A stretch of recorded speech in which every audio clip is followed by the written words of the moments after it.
Welcome back. It's time now for a look at some of the major stories from around the world. Mexico has recorded the highest number of reported measles cases in the Americas. That's according to the Pan American Health Organization.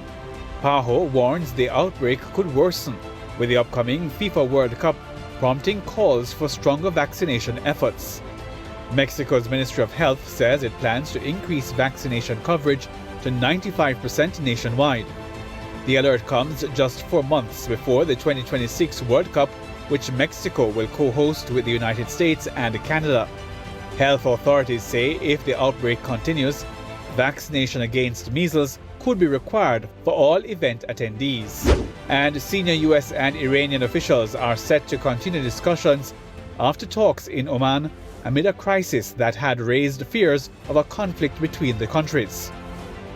Iranian Foreign Minister says the mediated discussions were a good beginning and exclusively nuclear, and the negotiators would now return to their capitals for consultations.